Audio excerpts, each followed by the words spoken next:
नमस्कार, मैं हूं प्रतीक्षा वर्मा। आप देख रहे हैं इंडिया 24x7 लाइव टीवी पर आईना सच का।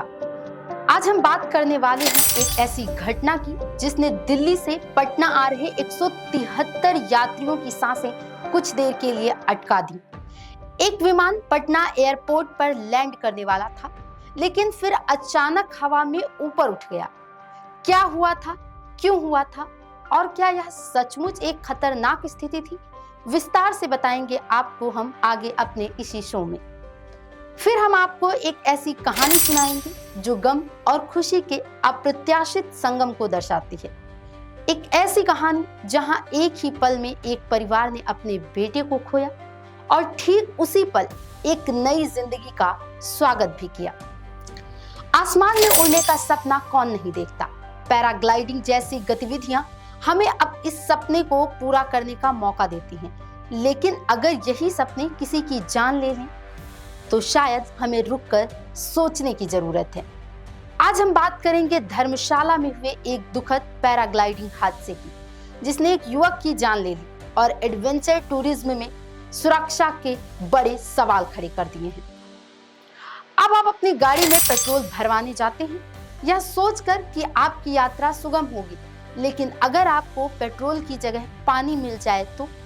बिहार के बांका जिले से एक ऐसा ही चौंकाने वाला मामला सामने आया है, जिसने वाहन मालिकों को हैरान कर दिया और पेट्रोल पंप पर जमकर हंगामा हुआ है। अब हम आपको बताते हैं दिल्ली से पटना आ रही इंडिगो की उड़ान संख्या 6E2482 के साथ कुछ ऐसा हुआ जिसने यात्रियों को हैरान कर दिया। विमान सामान्य रूप से पटना के जयप्रकाश नारायण अंतरराष्ट्रीय हवाई अड्डे पर लैंडिंग के लिए आ रहा था, लेकिन जैसे ही विमान रनवे को छूने वाला था, अचानक वह फिर से ऊपर उठ गया। जी हां, आपने बिल्कुल सही सुना, विमान ने रनवे को छुआ और फिर से हवा में उड़ गया। इसके बाद विमान ने पटना के आसमान में 3 से 4 चक्कर लगाए और लगभग 20-25 मिनट बाद सुरक्षित रूप से दोबारा लैंड किया। इस पूरे घटनाक्रम में विमान में सवार सभी 173 यात्रियों की धड़कनें तेज हो गई थी। तो सवाल उठता है, ऐसा क्यों हुआ? क्या कोई तकनीकी खराबी थी? क्या विमान में कोई समस्या थी? सूत्रों से मिली जानकारी के मुताबिक यह कोई तकनीकी खराबी नहीं थी, बल्कि यह गो अराउंड नामक एक सामान्य लेकिन महत्वपूर्ण प्रक्रिया थी। पायलट को लैंडिंग के दौरान कुछ गड़बड़ी लगी। दरअसल पटना हवाई अड्डे का रनवे तुलनात्मक रूप से छोटा है। पायलट ने महसूस किया कि विमान रनवे पर सही जगह से थोड़ा आगे निकल गया है और अगर वह इसी स्थिति में लैंडिंग जारी रखता है तो शायद विमान को रनवे पर सुरक्षित रूप से रोक पाना मुश्किल होगा।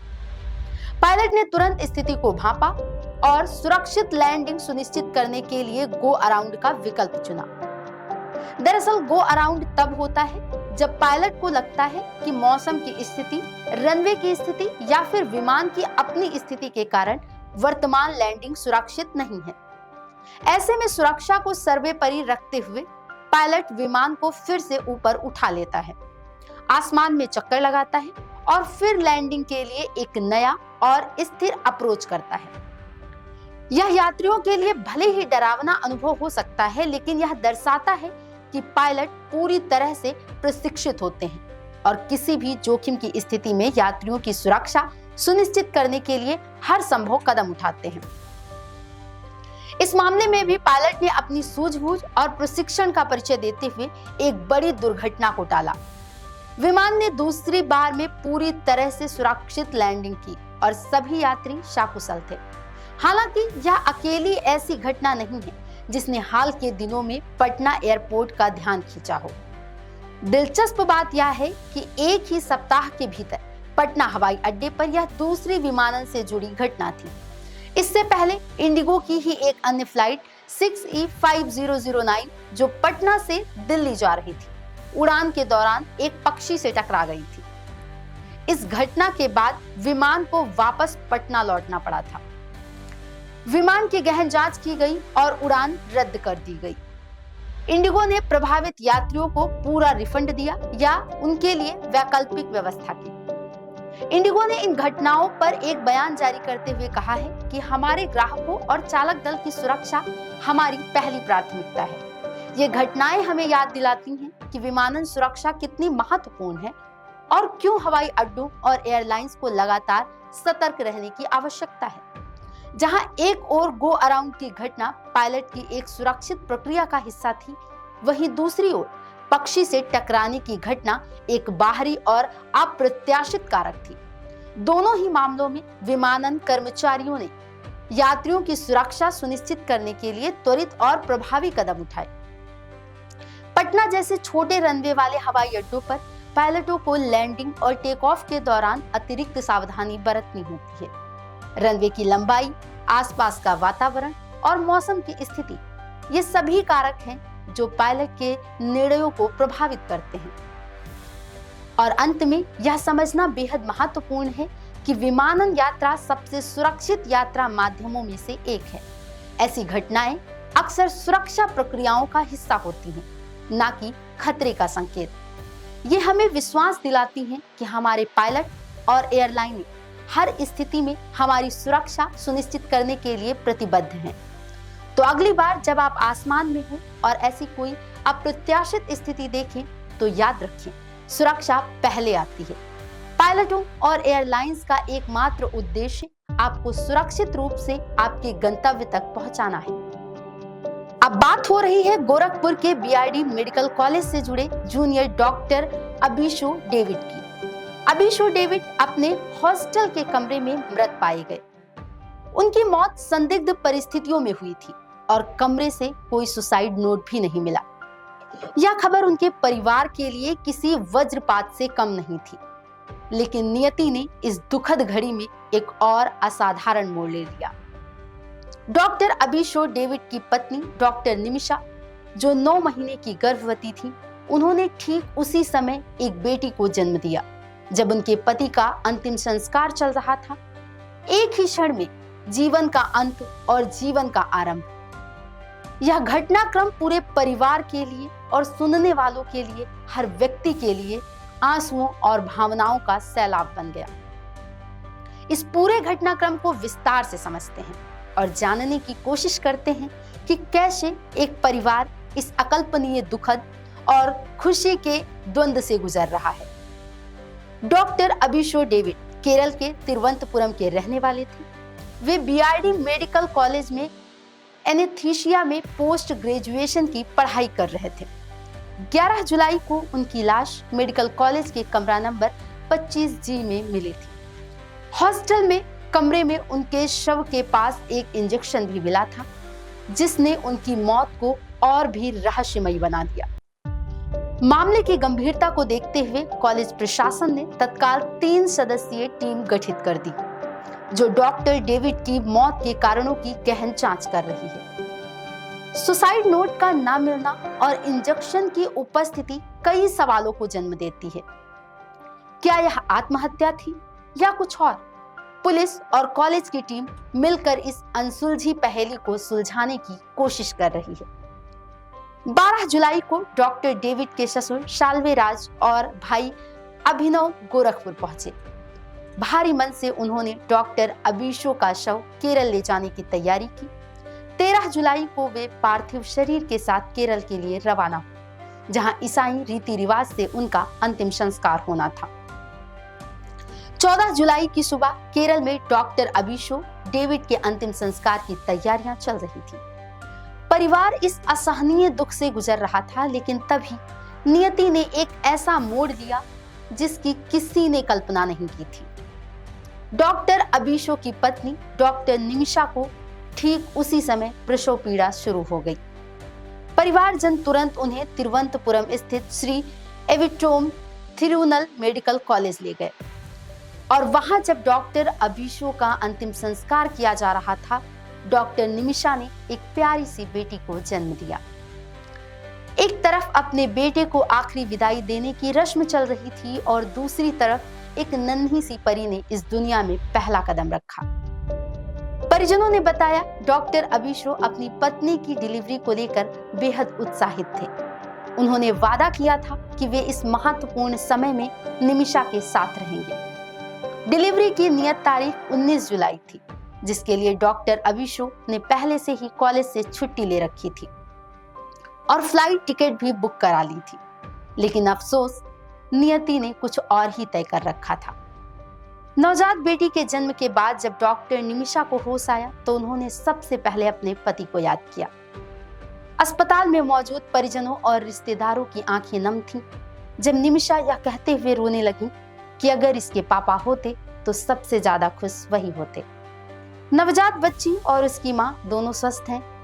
डॉक्टर अभिषो के ससुर साल्वेराज ने बताया कि बच्ची को देखने के लिए सैकड़ों लोग अस्पताल पहुंचे। यह एक ऐसा क्षण था जहां खुशी और गम का मिश्रण हर किसी के चेहरे पर स्पष्ट दिख रहा था। एक नई जिंदगी का आगमन, एक खोई हुई जिंदगी की यादों के साथ। 32 वर्षीय डॉक्टर अभिषो डेविड ने केरल के त्रिशूर सरकारी मेडिकल कॉलेज से MBBS की पढ़ाई पूरी की थी। 1 साल पहले ही उनकी शादी डॉक्टर निमिषा से हुई थी। डॉक्टर निमिषा भी तिरुवनंतपुरम के SAT कॉलेज में स्त्री रोग में PG की पढ़ाई कर रही थी। दोनों एक साथ एक नया जीवन शुरू करने और अपने घर में आने वाले नए मेहमान के लिए सपने संजो रहे थे। परिजनों का कहना है कि डॉक्टर अभिषो को नींद न आने की समस्या थी। उनके पिता, जो एक सेवानिवृत्त सैन्य अधिकारी हैं, उन्होंने बताया कि 10 जुलाई की रात उनकी बेटे से बात हुई थी और सब कुछ सामान्य लग रहा था। अभिषो ने उनसे पूछा था कि घर आ रहा हूँ, आपको कुछ चाहिए हो तो बता दो। उन्होंने मां से बुखार और पैर दर्द होने की बात कही थी, लेकिन आत्महत्या का कोई संकेत नहीं था। डॉक्टर अभिषो की मौत कैसे हुई, यह सवाल अब भी अनसुलझा है। सुसाइड नोट का ना मिलना, इंजेक्शन का मिलना और परिवार के सदस्यों का यह कहना कि सब कुछ सामान्य था, इस मामले को और भी जटिल बना रहा है। पुलिस और कॉलेज प्रशासन मिलकर इस रहस्य से पर्दा उठाने की कोशिश कर रहे हैं। डॉक्टर अभिषो के माता-पिता डेविड और जूलियट गहरे सदमे में हैं और अपने बेटे की मौत को स्वीकार नहीं कर पा रहे हैं। यह कहानी हमें जीवन की अनिश्चितता और अप्रत्याशितता को याद दिलाती है। यह दिखाती है कि कैसे खुशी और गम, जीवन के दो पहलू, कभी-कभी एक साथ एक ही पल में हमारे सामने आ खड़े होते हैं। डॉक्टर अभिषो का परिवार इस कठिन समय में नन्ही बेटी के आने से मिली थोड़ी सी खुशी के साथ अपने बेटे की यादों में डूबा है। इस दर्दनाक घड़ी में नवजात बेटी का आगमन एक किरण की तरह है। यह उस अटूट उम्मीद का प्रतीक है कि जीवन चलता रहता है, भले ही कितने भी दुख क्यों ना आए। यह बच्ची अपने पिता की यादों को जीवित रखेगी और अपने परिवार के लिए आगे बढ़ने का एक नया कारण बनेगी। हमारी संवेदनाएं डॉक्टर अभिषो के परिवार के साथ हैं। हम उम्मीद करते हैं कि उनकी मौत की गुत्थी जल्द सुलझेगी और परिवार को शांति मिलेगी। यह कहानी हमें एक बार फिर जीवन के सबसे गहरे विरोधाभासों से रूबरू कराती है। एक तरफ अपूर्णीय क्षति और दूसरी तरफ एक नए जीवन का आगमन। अब हम बात करने जा रहे हैं हिमाचल प्रदेश के धर्मशाला में एक 25 वर्षीय पर्यटक की पैराग्लाइडिंग के दौरान मौत हो गई, जबकि पायलट गंभीर रूप से घायल हो गया। यह हादसा गुजरात से आए इस युवक के लिए एक रोमांचक अनुभव के बजाय एक दिल दहला देने वाला अंत बन गया। इस घटना ने पूरे देश को झकझोर कर रख दिया और हिमाचल प्रदेश में एडवेंचर टूरिज्म की सुरक्षा व्यवस्था पर गंभीर सवाल उठाए हैं। हादसे के बाद प्रशासन ने तुरंत कार्रवाई करते हुए कांगड़ा जिले में सभी पैराग्लाइडिंग गतिविधियों पर 15 सितंबर तक रोक लगा दी है। तो आखिर यह हादसा कैसे हुआ और क्यों हुआ, विस्तार से समझते हैं। इस दुखद घटना का एक वीडियो सोशल मीडिया पर तेजी से वायरल हो रहा है, जिसमें देखा जा सकता है कि ग्लाइडर ठीक से ऊपर नहीं उड़ पाया और एक गड्ढे में जा गिरा। वीडियो देखकर लोग दुख और गुस्सा दोनों जाहिर कर रहे हैं। कांगड़ा पुलिस इस मामले की गहराई से जांच कर रही है। धर्मशाला के SDM मोहित रतन के मुताबिक यह पैराग्लाइडिंग एक गैर पंजीकृत ऑपरेटर द्वारा ऐसे स्थान से कराई गई थी जिसे सरकार की तरफ से अनुमति प्राप्त नहीं थी। उन्होंने स्पष्ट कहा है, यह जगह ऐसी गतिविधियों के लिए मंजूर नहीं थी, इसलिए पूरी प्रक्रिया गैर कानूनी थी। इसका सीधा मतलब यह है कि यह हादसा केवल एक दुर्भाग्यपूर्ण घटना नहीं थी, बल्कि सुरक्षा नियमों के बाबत उल्लंघन का परिणाम था। ऑपरेटर के पास ना तो लाइसेंस था और ना ही वह किसी अधिकृत जगह से उड़ान भर रहा था। आपको जानकर हैरानी होगी कि यह इंदिरा नगर साइट पर पहली दुखद घटना नहीं है। इसी साल जनवरी में इसी जगह पर एक 19 साल की लड़की की भी जान ऐसे ही हादसे में चली गई थी। उन घटनाओं के बाद प्रशासन ने नियमों को और सख्त कर दिया था। नए सुरक्षा नियम बनाए गए जिसमें यह साफ साफ कहा गया कि अब केवल लाइसेंस प्राप्त ऑपरेटर ही तय की गई जगहों से उड़ान भर सकते हैं। उनके पास प्रमाणिक उपकरण होने चाहिए और प्रशिक्षित पायलट का होना भी अनिवार्य है। लेकिन जैसा कि इस ताजा घटनाक्रम ने दिखाया, इन नियमों का पालन हमेशा नहीं हो रहा है। जिला प्रशासन ने इस घटना के बाद कांगड़ा में सभी पैराग्लाइडिंग गतिविधियों पर 15 सितंबर तक पूर्ण प्रतिबंध लगा दिया है। यह फैसला मानसून के दौरान सुरक्षा जोखिम को देखते हुए लिया गया है। वैसे भी 15 जुलाई से मौसम खराब होने और ऑपरेशन में खतरे के कारण मौसमी प्रतिबंध पहले से तय था। यह नया प्रतिबंध इस पूर्व निर्धारित प्रतिबंध को आगे बढ़ाता है और इसे और कड़ा बनाता है। एडवेंचर टूरिज्म का चलन भारत में तेजी से बढ़ रहा है, लेकिन जैसे जैसे इसका क्रेज बढ़ रहा है, वैसे वैसे धोखेबाज या बिना लाइसेंस वाले ऑपरेटरों का खतरा भी बढ़ रहा है। अगर आप भी पैराग्लाइडिंग या किसी अन्य एडवेंचर एक्टिविटी का प्लान बना रहे हैं, तो मजा और सुरक्षा दोनों का ध्यान रखना बेहद जरूरी है। आइए जानते हैं कुछ आसान टिप्स जो आपकी मदद करेंगे एक सही और सुरक्षित ऑपरेटर को चुनने में। जिस ऑपरेटर से आप एक्टिविटी करवा रहे हैं, वह लोकल टूरिज्म डिपार्टमेंट में रजिस्टर्ड होना चाहिए। उसके पास जिला प्रशासन या Himachal Pradesh tourism development board से जारी वैलिड लाइसेंस होना चाहिए। संकोच ना करें, उनसे ये दस्तावेज दिखाने के लिए कहें। एक प्रोफेशनल ऑपरेटर इन्हें दिखाने में कभी हिचकिचाएगा नहीं। धर्मशाला में हुई यह दुखद घटना हमें यह सिखाती है कि मजे के चक्कर में सुरक्षा से समझौता करना कितना भारी पड़ सकता है। प्रशासन की भी यही सलाह है कि सस्ता ऑप्शन या जल्दी उड़ान के चक्कर में अपनी जान को खतरे में न डालें। एडवेंचर टूरिज्म का आनंद लेने में कोई बुराई नहीं है, लेकिन हमेशा सतर्क रहें और पहले सुरक्षा देखें, फिर एडवेंचर का मजा लें। अपनी रिसर्च करें, सही ऑपरेटर चुनें और सभी सुरक्षा प्रोटोकॉल का पालन करें। याद रखें, आपकी जान सबसे पहले है। हिमाचल प्रदेश में बिना अनुमति वाले एडवेंचर टूर ऑपरेटरों को लेकर चिंता अब और बढ़ गई है। उम्मीद है कि इस हादसे के बाद प्रशासन और सख्त कदम उठाएगा और यह सुनिश्चित करेगा कि भविष्य में ऐसी घटनाओं की पुनरावृत्ति न हो। और अब हम आपको बताते हैं, बांका जिले के अमरपुर स्थित आनंद फ्यूल पेट्रोल पंप पर ग्राहकों को पेट्रोल की जगह पानी मिलने का सनसनीखेज आरोप लगा है। सैकड़ों ग्राहकों की गाड़ियां पेट्रोल भरवाने के कुछ ही दूर जाकर बंद हो गईं और जब मिस्त्री से जांच करवाई गई तो पता चला कि गाड़ियों की टंकी में पानी भरा हुआ था। यह खबर सिर्फ एक स्थानीय घटना नहीं है, बल्कि यह देश भर के लाखों वाहन मालिकों के लिए एक बड़ी चिंता का विषय है। क्या ऐसी घटनाएं केवल लापरवाही का नतीजा है या इनके पीछे कुछ और भी है? और अगर ऐसा होता है तो एक ग्राहक के तौर पर आपको क्या करना चाहिए? आइए इस पूरे मामले पर विस्तार से समझते हैं। घटना बांका जिले के अमरपुर के खेमीचक स्थित आनंद फ्यूल पेट्रोल पंप की है। ग्राहकों का आरोप है कि मंगलवार को जब उन्होंने यहां से अपनी गाड़ियों में पेट्रोल भरवाया तो थोड़ी ही दूर जाकर उनके 2 पहिया और 4 पहिया वाहन बंद हो गए। शुरुआत में लोगों को लगा कि गाड़ी में कोई खराबी आ गई, लेकिन जब कई लोग एक के बाद एक इसी तरह की शिकायत लेकर गैराज पहुंचे तो सच्चाई सामने आ गई। मिस्त्री ने जब वाहनों की जांच की तो उन्हें पता चला कि गाड़ियों की टंकी में पेट्रोल की जगह पानी भरा हुआ था। 1-2 नहीं बल्कि दर्जनों वाहन मालिकों के साथ ऐसा ही हुआ और यह बात फैलते ही पेट्रोल पंप पर भारी भीड़ जमा हो गई और आक्रोशित ग्राहकों ने जमकर हंगामा किया।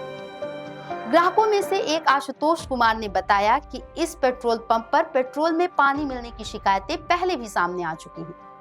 उन्होंने आरोप लगाया कि यह जानबूझकर किया जा रहा है और पहले भी दर्जनों लोग इसका शिकार हो चुके हैं।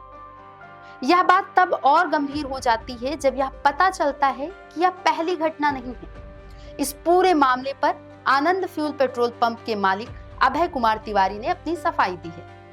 उन्होंने कहा है कि संभवतः हाल ही में हुई भारी बारिश के कारण पानी मशीन में चला गया।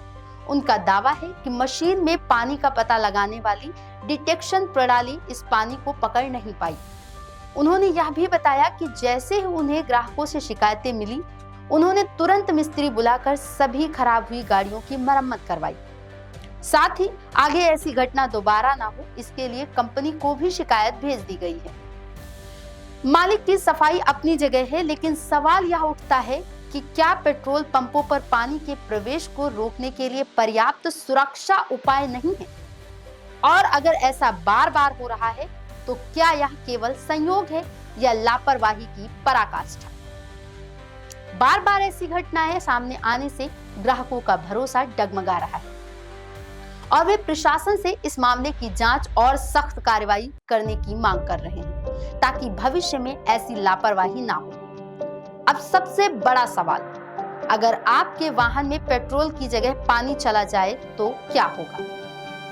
सबसे पहले आपकी गाड़ी का इंजन बंद हो जाएगा, क्योंकि पानी ज्वलनशील नहीं होता है और वह इंजन प्रणाली में रुकावट पैदा करता है। लंबे समय तक पानी मिले पेट्रोल का उपयोग करने से ईंधन पंप, ईंधन फिल्टर, कार्बोरेटर और फ्यूल इंजेक्टर जैसे महत्वपूर्ण इंजन घटकों को गंभीर नुकसान हो सकता है। जंग लगने की समस्या भी हो सकती है। इन समस्याओं की मरम्मत काफी महंगी साबित हो सकती है, जिससे वाहन मालिक को बेवजह का आर्थिक नुकसान उठाना पड़ेगा। तो अगर आप कभी ऐसी स्थिति का सामना करें तो आपको क्या करना चाहिए? जैसे ही आपको अपनी गाड़ी में पानी मिले, पेट्रोल का संदेह हो, तुरंत पेट्रोल पंप पर शिकायत दर्ज कराएं। हंगामा करने के बजाय शांतिपूर्वक अपनी बात रखें। पेट्रोल पंप पर फिल्टर पेपर टेस्ट करवाने की मांग करें। यह एक आसान टेस्ट होता है जिसे पानी में पेट्रोल में पानी या अन्य मिलावट का पता चल जाता है। अगर वे इनकार करते हैं तो वीडियो रिकॉर्ड करें। पेट्रोल भरवाने की रसीद हमेशा अपने पास रखें। यह आपके लिए एक महत्वपूर्ण सबूत का काम करेगी। स्थानीय प्रशासन जैसे कि एसडीएम, जिला आपूर्ति अधिकारी या फिर पेट्रोलियम मंत्रालय के उपभोक्ता शिकायत पोर्टल पर शिकायत दर्ज कराएं। यह सिर्फ एक पेट्रोल पंप या एक जिले का मामला नहीं, यह एक बड़ी समस्या की ओर इशारा करता है, जहां उपभोक्ता को अपनी मेहनत की कमाई से खरीदे गए ईंधन में मिलावट का सामना करना पड़ रहा है। पेट्रोल पंपों की यह जिम्मेदारी है कि वे अपने ग्राहकों को शुद्ध ईंधन उपलब्ध कराएं। मशीनों में पानी जाने की बात कहकर वे अपनी जिम्मेदारी से पल्ला नहीं झाड़ सकते।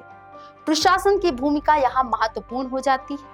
उन्हें केवल शिकायत मिलने पर जांच करने की बात नहीं करनी चाहिए, बल्कि ऐसे मामलों में सक्रिय निगरानी और नियमित औचक निरीक्षण करने चाहिए। दोषी पाए जाने पर सख्त कार्रवाई होनी चाहिए, जिसमें जुर्माना और लाइसेंस रद्द करना भी शामिल है। इस घटना ने एक बार फिर उपभोक्ताओं को जागरूक होने की आवश्यकता पर जोर दिया है। अपनी गाड़ी में पेट्रोल भरवाते समय सतर्क रहें और किसी भी प्रकार की मिलावट या धोखाधड़ी का संदेह होने पर तुरंत आवाज उठाएं। आज के लिए बस इतना ही। जागरूक रहें, सुरक्षित रहें। आईना सच का एक बार फिर हमें ये याद दिलाता है, दूसरों को सुनाने के लिए अपनी आवाज ऊंची मत करिए, बल्कि अपना व्यक्तित्व इतना ऊंचा बनाएं कि आपको सुनने की लोग मिन्नत करें। नमस्कार।